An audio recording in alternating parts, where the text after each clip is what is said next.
ڈرامے جو تاریخی بنائے جاتے ہیں تو ڈرامے دیکھنا تو ہم جائز نہیں کہتے، اس میں بے حیائی بھی ہوتی ہے، مگر جو بنانے والے ہیں وہ کہتے ہیں کہ ایک ماحول جب کریٹ کیا جاتا ہے، ایک ماحول دکھایا جاتا ہے، اس سے تاریخ اور ہسٹری آپ کے دماغ میں زیادہ اچھی طرح سے بیٹھتی ہے۔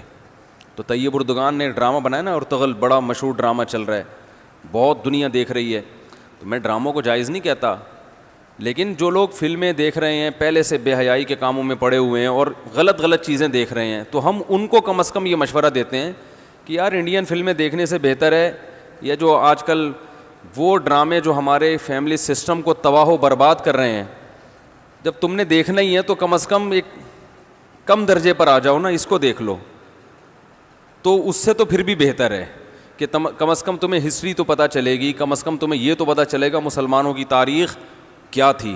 اور ایسے صرف دعاؤں سے کام نہیں بنا، انہوں نے بڑی بڑی قربانیاں دی ہیں۔ سلطان محمد فاتح نے بہت بڑی قربانی دے کے قسطنطینیہ فتح کیا تھا، دنیا کی سب سے بڑی توپ بنائی تھی اس نے، اور آج ہماری صرف باتیں توپ ہیں، باتیں ایسی کریں گے جیسے بہت بڑی توپ ہیں ہم، کوئی عمل ہمارے کیا ہیں زیرو، نہ سائنس میں آگے، نہ ٹیکنالوجی میں آگے، نہ مذہب میں آگے۔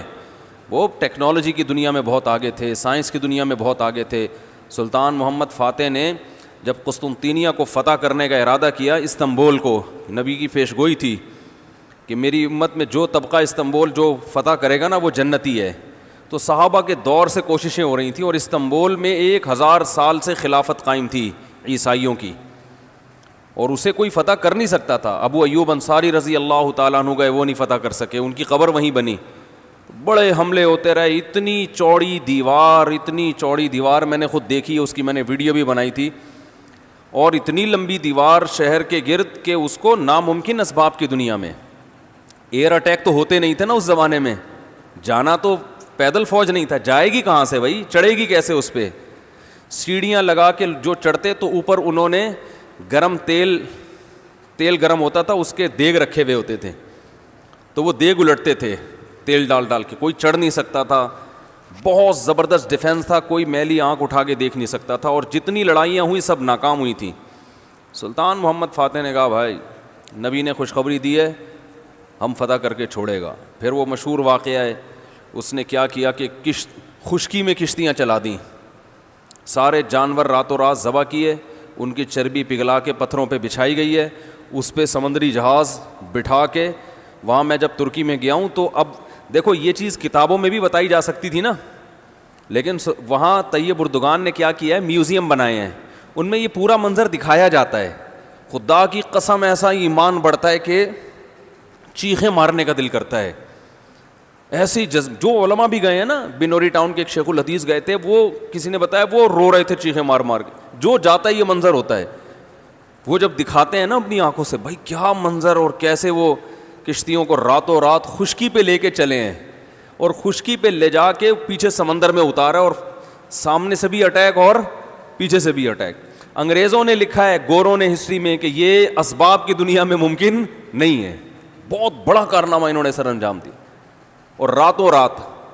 تو یہ ہماری تاریخ تھی جس کی وجہ سے ہمیں عروج ملا تھا، آج ہم صرف پیڑے کھا رہے ہیں، باتیں ٹھوک رہے ہیں بیٹھ کے، صحیح ہے نا، بزرگوں پہ طنز، علماء پہ اعتراضات، ایک دوسرے پہ کیچڑ اچھالنا، فرقہ پرستی، ان چیزوں میں ٹائم ضائع ہو رہا ہے، اور کوئی موٹیویٹ کرنے والا نہیں ہے، کوئی تعمیری کام کرنے والے لوگ بہت تھوڑے رہ گئے ہیں، اور ٹیکنالوجی کی طرف تو توجہ ہی نہیں ہے۔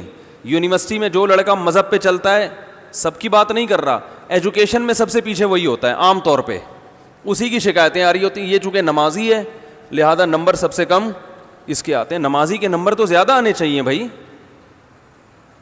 جو تبلیغ میں وقت لگاتا ہے اس کو تو ایجوکیشن میں زیادہ آگے ہونا چاہیے، یہ تو ہمارے مذہب کا حصہ ہے۔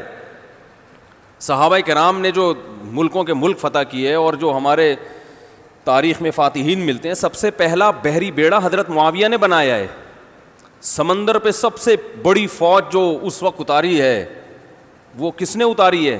حضرت معاویہ رضی اللہ تعالیٰ عنہ نے، اور نبی نے پیش گوئیاں سنا دی تھی پہلے کہ سمندر کی لڑائی ہوگی، اس میں جو شہید ہوگا اسے میں جنت کی خوشخبری دیتا ہوں، اور آپ صلی اللہ علیہ وسلم نے سمندر میں شہید ہونے والے کو زیادہ بڑا شہادت کا درجہ عطا فرمایا۔ میں نے تو سمندری لڑائی کے فضائل پر احادیث جمع کی تھیں. ایک میرا بیان ٹوٹلی اسی پر ہوا تھا کہ سمندری لڑائی کتنی اہم ہے.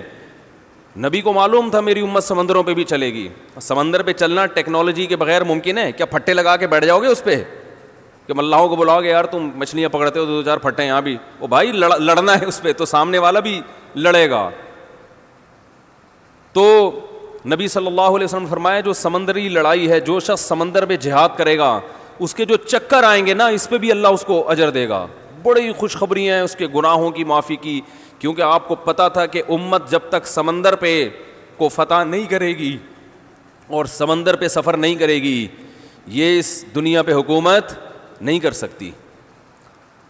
تو حضرت معاویہ نے جو پہلا بیڑا بنایا اس کے امیر کو امیر البحر کہتے تھے. بحر کہتے ہیں سمندر. یہ امیر البحر کی ٹرم یہ انگلش میں منتقل ہوئی ہے جس کو ایڈمرل کہا جاتا ہے. بہت ساری فوجی اصطلاحات اور سائنسی اصطلاحات عربی سے انگلش میں ٹرانسفر ہوئی ہیں, عربی سے انگلش میں گئی ہیں.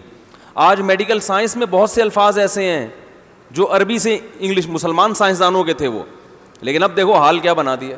ایک نمبر کے سست نمازیوں کی حالت تو دیکھ لو جا کے. سب سے سست ترین جو ہوگا وہ دیندار بنا ہوا ہوگا.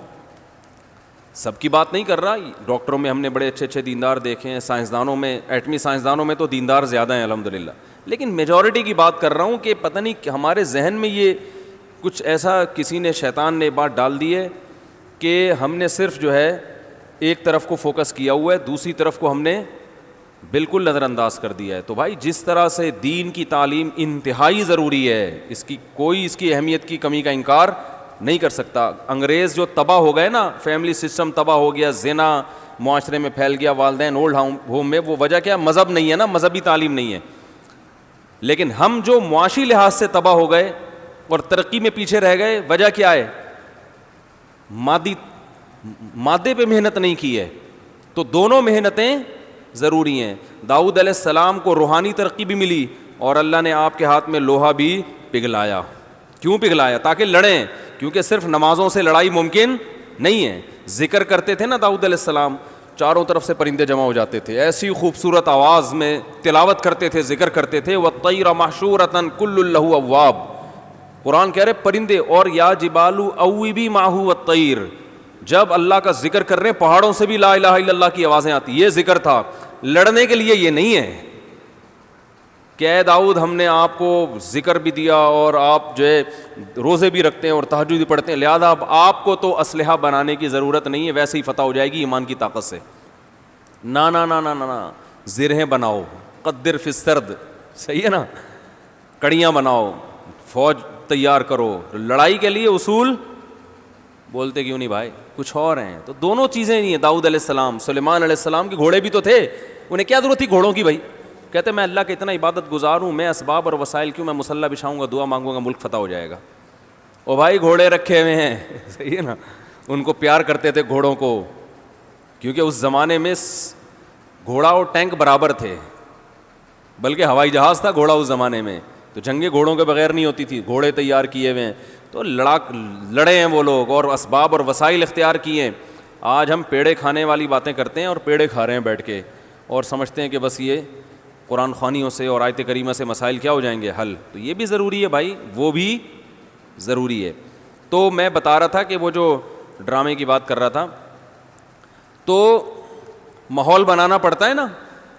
تو طیب اردگان نے کیا کیا کہ کیونکہ جو لبرل لوگ ہیں وہ ایسے ڈرامے, ایسی فلمیں بنا کے نا نوجوان نسل کا دماغ خراب کر دیا انہوں نے. اتنا دیکھو, اب محمد بن قاسم کو بھی لوگوں نے ڈاکو کہنا شروع کر دیا ہے, معاذ اللہ. وہ شخص جو سندھ میں اسلام لانے کا ذریعہ بنا, اگر وہ ڈاکو تھا تو اس سندھ میں اسلام کون لے کر آیا؟ انگریز کہے گا تمہارے تو اسلام, جو بر صغیر میں اسلام آیا سندھ کے راستے سے, سندھ کو تبھی باب الاسلام کہا جاتا ہے نا. بر صغیر میں اسلام کہاں سے آیا ہے؟ سندھ کے راستے سے. پھر پورے انڈیا میں بھی پھیل گیا اور بنگلہ دیش, برما, کہاں تک پھیلا ہے. تو انٹری جو ہوئی ہے محمد بن قاسم کے ذریعے ہوئی ہے. پروپیگنڈا دیکھو, وہ بھی چور, وہ بھی معاذ اللہ وہ بھی ڈاکو, محمود غزنوی بھی ڈاکو. وجہ کیا ہے؟ جس کے ہاتھ میں میڈیا ہوگا نا چلے گی اور سنی اسی کی جائے گی, آپ جو کچھ بنا کے پیش کر دیں.